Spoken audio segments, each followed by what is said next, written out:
Hello and good morning all of you. Today we are going to learn subject Sanskrit class 7. Okay, class 7 का ये है आपका संस्कृत का book. प्रथम भाग में आपका परिशिष्ट विधि का दिया हुआ है, उपपद विभक्ति, ठीक है, व्याकरण दिया हुआ है, उसको आपको देखना है। चलिए इसको पढ़ते हैं। संस्कृत भाषा में कुछ पद ऐसे होते हैं जिनके योग में विभक्ति विशेष का प्रयोग होता है, इन्हें उपपद विभक्ति कहते हैं। ठीक है, उपपद विभक्ति किसको कहते हैं? संस्कृत भाषा में कुछ ऐसे पद होते हैं जिनके योग में विभक्ति विशेष का प्रयोग होता है, उन्हें उपपद विभक्ति कहते हैं। ओके, यहाँ पे देखिए, यहाँ पे कुछ उपपद दिया गया है और विभक्ति दिया गया है, उससे उदाहरण बनाया गया है। ठीक है, जैसे स है तो वह तृतीय विभक्ति के साथ मिलके उसको स रामेण सह पठति, बीना के साथ द्वितीय तृतीय पंचमी में लगता है तो राम बिना सीता न गमिष्यति, प्रति जो है द्वितीय विभक्ति में शा स्व मूर्खताम, प्रति भीषम सुसोच, है ना। इस तरीके से इसमें जो है उदाहरण दिए गए हैं। ठीक है, अब देखिए यहाँ पे दिया गया प्रत्यय बोध, अत्वा, तुमुन और ल्यप प्रत्यय धातुओं में जुड़े होते हैं और दो वाक्यों को जोड़ने में सहायक होते हैं। ठीक है, ये जो सफिक्स है वो अक्त्वा है, तुमुन एंड है और ल्यप जो है क्या है, are added to roots and are used to join two sentence. Okay, आपने पढ़ा है टू सेंटेंस को कैसे जोड़ा जाता है ना, दो वाक्यों को कैसे जोड़ा जाता है। तो कहीं ना कहीं हम क्या पढ़ते हैं, सफिक्स एंड ये सब कर जोड़ते हैं, आर, है ना, ये सब जो हम जोड़ते हैं, प्रीपोजिशन जो लगाते हैं, उसको हम क्या बोलते हैं, प्रत्ययभूत। ठीक है, जहाँ पे दो वाक्यों को ज्वाइन किया जाता है, दो सेंटेंसों को ज्वाइन किया जाता है, उसको प्रत्ययभूत कहा जाता है। ठीक है, इसमें कौन कौन सा अक्त्वा, तुमुन और ल्यप प्रत्यय धातुओं से जुड़े होते हैं और दो वाक्यों को जोड़ने में सहायक होते हैं। यहाँ पे देखिए अक्त्वा प्रत्यय दिया गया है, उदाहरण के लिए समाचार मीमम श्रुत्वा विस्मितः राजा व्यचारयत। ओके, तो श्रु प्लस अक्त्वा, श्रु धन अक्त्वा जुड़ा हुआ है, जिसमें से क्या होता है, अक्त्वा प्रत्यय का त्वा शेष रह जाता है। ठीक है, अक्त्वा में क्या शेष रह जाता है, त्वा शेष रह जाता है। नेक्स्ट पेज में देखिए बहुत सारा उदाहरण दिया गया है इसमें, पठ धन अक्त्वा तो पठित्वा, खादित्वा का खाद अक्त्वा, क्रीडित्वा का क्रीड अक्त्वा।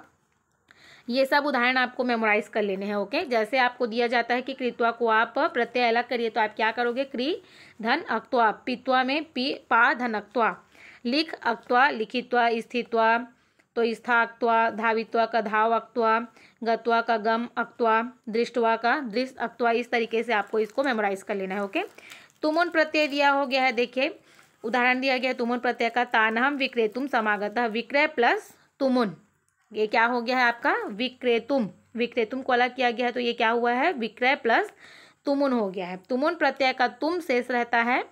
ठीक है, इसमें भी उदाहरण दिया गया है, धाव तुमुन धावितुम, कर्तम का क्री तुमुन, पठितुम का पठ तुमुन, द्रष्टुम का दृष्ट तुमुन, पातुम का पा तुमुन, खेलतुम का खेल तुमुन, क्रीड तुमुन क्रीडितुम, खाद तुमुन खादितुम, गम तुमुन गंतुम।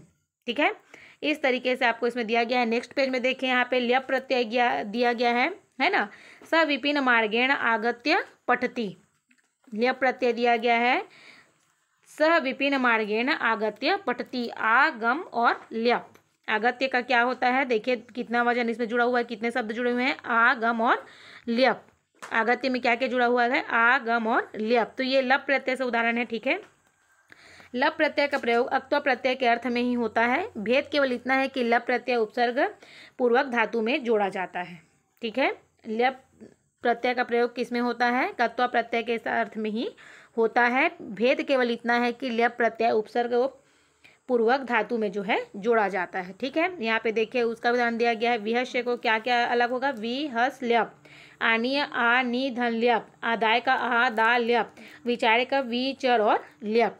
ठीक है, यहाँ पे संख्याएं दी गई है, मोस्ट इंपॉर्टेंट, आपने इतने दिन तक पढ़ा था, एक एकम द्वि त्रय, है ना, चतुर्था पंचमा षष्ठा सप्तमा अष्टमा नवमा दसमा एकादश द्वादश त्रयोदश, ये पढ़ा था। यहाँ पे आपको दिया गया है 21 से दिया गया है ना, संख्याएं दिया गया है। पिछली कक्षा में हमने 1 से 20 तक संख्याओं का अध्ययन किया, इस कक्षा में 50 तक की संख्याओं का अध्ययन करेंगे। तो यहाँ पे देखिए इसको आप मेमोराइज करिएगा।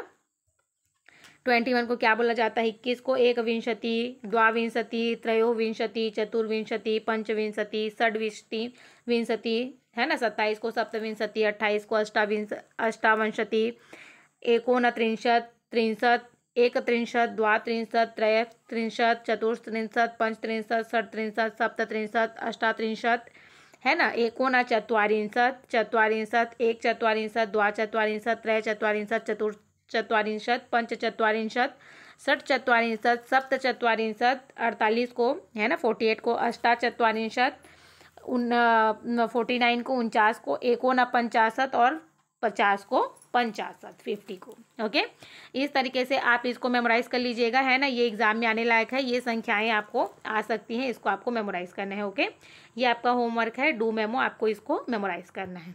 ओके, आई होप आपको ये पार्ट समझ में आ गया होगा। आप इसको एक बार और घर में अच्छे से पढ़िएगा। ओके, अभी के लिए थैंक यू।